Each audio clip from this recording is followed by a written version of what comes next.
Hey guys, this is Tauna, and today we're talking about potentially the most disappointing of the new precons. I think that a lot of people are kind of disappointed with this, or at least I am, because of like having a look at the face commander.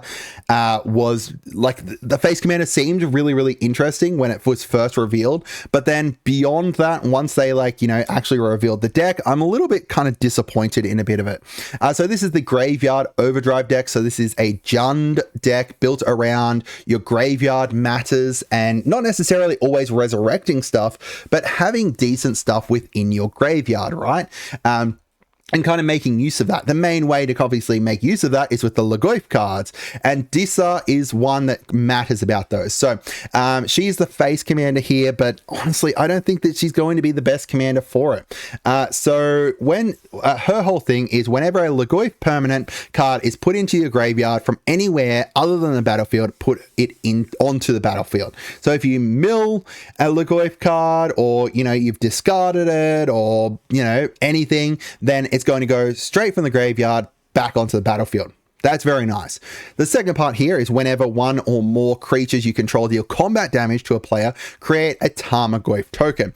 Now, taunacg is obviously a card already that is now, a token here. So this is taunacg here.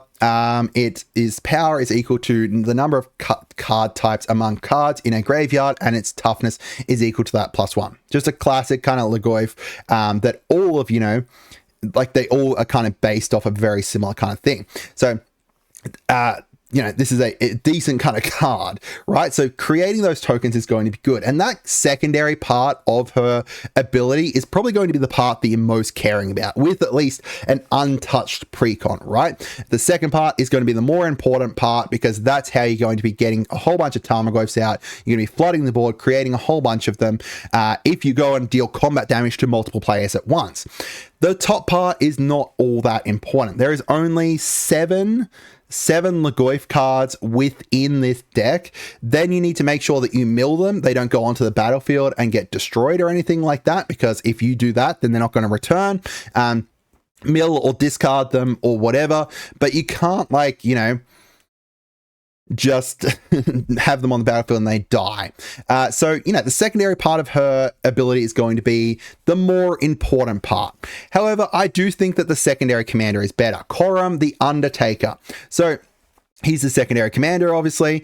He gets +X/+0, where X is the greatest power among creature cards in all graveyards. So, you can have a crazy big one.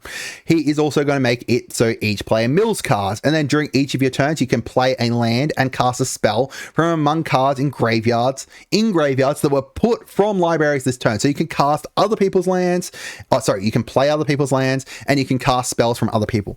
I think that is much more interesting. I think that is a better kind of commander. And I think that honestly, I much prefer him to the base commander, mostly because of the kind of, the creating taunacg tokens is good, but I think that that's boring compared to that. But who knows? Maybe you guys disagree. All right. As for the actual deck, as I said, we've got 7 Lagoif cards in here. So we've got the Pyrogoif, which is a new one, which deals damage based on stuff. We've got, Ignoble Hierarch there to be able to allow you to get some mana. Some mill stuff based in here, making it so creatures, each player sacrifices creatures. Sakura Tribe Elder, normal kind of stuff. Barrogoif, another new Goif here, which is deal combat. You can mill cards, and then if you do, you can put a creature card from them into your hand. So kind of card draw with, graveyard stuff. So that there alone would be really great with Corum, but I don't think it's great with the face commander, because you need to rely on kind of milling one of those 7 Goifs that you've got. Eternal Witness, good card. Gluttonous Hellkite, make it so that each player sacrifices creatures, and then it gets +1/+1s based on that. Polygoif, another new Goif here with Trample and Myriad. Savala, Heart of the Wilds. That is a crazy good reprint, right? A really good reprint. So whenever another creature enters the battlefield, its controller may draw a card if its power is greater than each other creature's power, and then you can get X mana based on that. That's a really great card, really great mana stuff. You got Anger in here, so you want to obviously get rid of Anger, really good. Bloodbraid, Elf, it's just some really decent kind of, as for You've got Bloodbraid Challenger as well, which is not the new kind of Bloodbraid Elf. Siegent Gang Lieutenant, which is a new one. Sawhorn Nemesis, make it so you double damage onto someone, which is good. Junji, the Midnight Sky, I might be butchering that, is a good reprint there. Archon of Cruelty is another good reprint too. So overall, kind of graveyard stuff. Sir Conrad's a graveyard. Zayatora's in here. Very good graveyard stuff. You've also got Grist as well. More graveyard stuff. Garrick, Apex, Predator. More really good graveyard stuff there. Actually, no, he's not graveyard stuff. He's destroying creatures and stuff. Yeah. Some really, really nice kind of creatures and stuff. As for the spells, you know, you've got kind of your classic kind of Jund stuff in here. Nothing kind of, you know, too interesting. Tempt with Mayhem, I think, is interesting. Copy spells with it. We've got, you know, the Final Act as well, which is the different version of, what is it? A Farewell, like the Black Farewell, destroying stuff instead of exiling it. And then we've got Chandra's Ignition, which is a really good reprint. Again, we've got all the talismans in here. Good. Reaver Cleaver, good. This is what is good, though. Maskwood Nexus. So Maskwood Nexus getting printed in here means that all of your cards become Goyfs, right? Which means that for actually having a Dissa deck based around Goyfs, that's going to be important. But again, like, you know, there's only 7 Goyfs in here, so you'd be relying on having Maskwood Nexus come out. Altar of the Goyf is good too, giving all those Goyfs trample there. And Tarmogoyf Nest is a new one too, which allows you to tap your lands to create Tarmogoyf tokens. Well, one land. You know, beyond that, you know, not great stuff. The lands as well are awful. Like, okay, so I can kind of understand part of it, why they've got like the cycling lands and stuff like that, because of the fact that the Goyfs are relying on having land card types in there. But even if you look at like the Surveil lands would have been great in here, but I don't believe we've got any of those.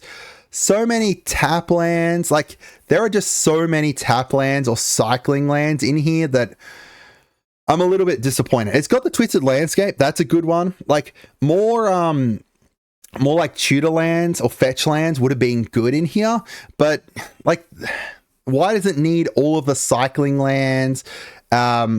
I personally just am not a huge fan of the land base. You'll need a decent kind of upgrade to this land base, and the creatures, you know, they're decent, but I think that there's better creatures that could have potentially been in here. I think this is probably just the most disappointing of them all. I think that there's just so many kind of, this deck feels very everywhere. It doesn't feel very focused. It feels like, you know, we want to add in some stuff to do with graveyards, but, you know, we're going to add a little bit of this, a little bit of this, a little bit of this, and not enough that kind of goes together. Like, I don't know why Reaver Cleaver in his, don't get me wrong, Reaver Cleaver is a really great reprint, and I love having Reaver Cleaver in here, but, you know, I don't think it's a great kind of necessary card to have been reprinted here, as opposed to, like, you know, what about Buried Alive? Having Buried Alive in here would be really good, especially with someone like Corum, right? Right. Corum would have been great with Buried Alive. You know, there's just a lot of cards that I think would have been amazing in here that we didn't see. So let me know down in the comments what you guys think. I hope you guys had a great day, and goodbye.